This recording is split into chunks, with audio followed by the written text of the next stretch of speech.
and that the probe will continue no matter who wins next Tuesday. Here with reaction, Fox News contributor Monica Crowley, the host of Justice, Judge Jeanine Pirro. Judge, we'll start with you. They're talking about an avalanche of evidence. It's into the Clinton Foundation, pay-to-play allegations that we have all discussed at length on this program between the secretary and the foundation. This now has been going on, this investigation, for more than a year.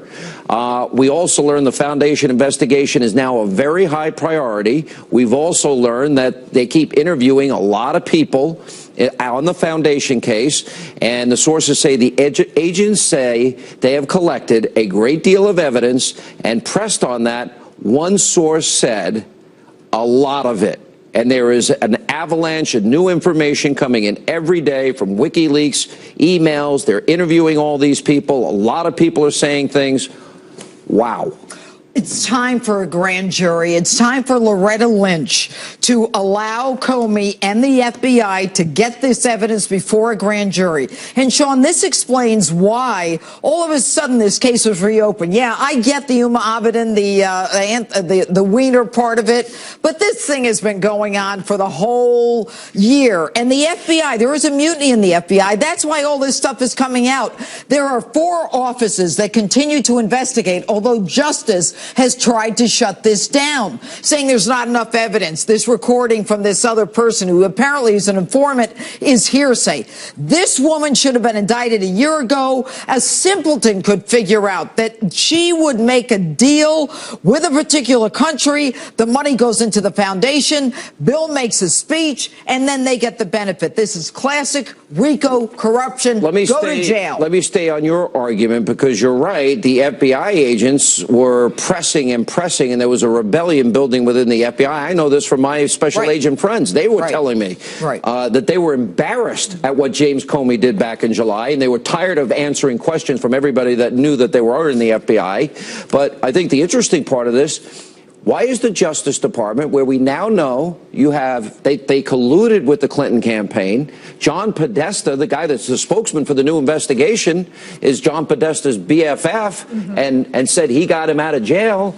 What is Loretta Lynch hiding here, and why is she resisting what is clearly a lot of an avalanche of evidence? I think what you're seeing now developing is the FBI's revenge. Because what we now, the rank and file who have worked so hard on this case, this is their revenge, and the timing is not a coincidence here. In the United States, Sean, if you do not have an independent, impartial, and fair Department of Justice and FBI, which are only interested in enforcing the rule of law and finding the truth, then you have nothing. Nothing else matters. All of this conversation that we've been having about the classified emails and the classified material, very important, but that ultimately is the shiny object distracting everybody. The mother lode is the Clinton Foundation investigation, which we just had confirmed. Follow the money. Look at the Uranium One deal. This guy gave $31 million, and then he got other people to give millions of dollars. And then they needed Hillary to sign off on allowing the merger that allowed Putin to have access to 20% of our uranium. Those are individual examples of the corruption. But the bigger point that the American people need to know before Tuesday is that she leveraged her public office to enrich herself, her husband, and their foundation. All right, but she did so at what cost? Because Brett Baer's sources say this, and beyond the money, which is as horrible as it is, because she sold out her office. That's what they're claiming, and that's what I think the evidence will eventually show.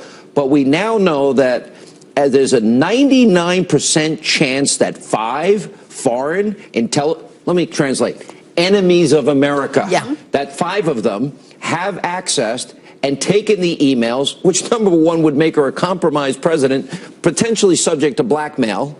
Clearly subject to extortion, blackmail, and methods and personnel in jeopardy. And not only that, she has sold America's national security for money. These people are grifters. They've been grifters since they came on the scene. And she knew that when she set up that server that it wasn't secure. She did it for money. She did it to enrich themselves. She didn't care about our security. And Uma Abedin, I don't know who she and Weiner are connecting with, but these are people who do do not have our interest at heart. And if the American people have any common sense, they will understand that this family has been corrupt since they came on the scene. This is the Lucchese Bonanno. This is a crime family. This is the Gambino Clinton crime family. It's actually worse because they weren't seeking the presidency of the United States. When you talk about at least 5 foreign actors, we can assume they're hostile. We can assume Russia, China, Iran, North Korea, maybe somebody else with the capability to do this. And based on this knowledge, maybe ISIS? Mrs. Clinton, or the Islamic State, Mrs. Clinton should have her top secret security clearance revoked tonight. Listen, there is a guy that is in jail that took 6 pictures on a submarine as he was serving his country. How sad. Oh, yeah. Wife and child. He's in jail for a year for taking 6 pictures. 5 foreign nations hacked into her email, compromised, putting at risk names, methods, personnel. For what? So that they can enrich themselves and hide the fact that they were enriching themselves by making deals, selling out America's national security uranium? They will only destroy this country. We are on a road to destruction already. They will finish it. Is this going to impact the election? I hope so. And if it doesn't, shame on us.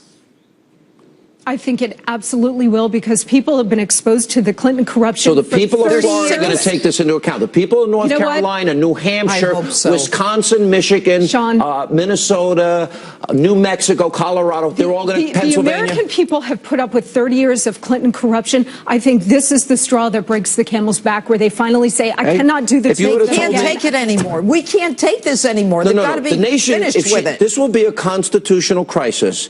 You knew Richard Nixon personally and well. Yep.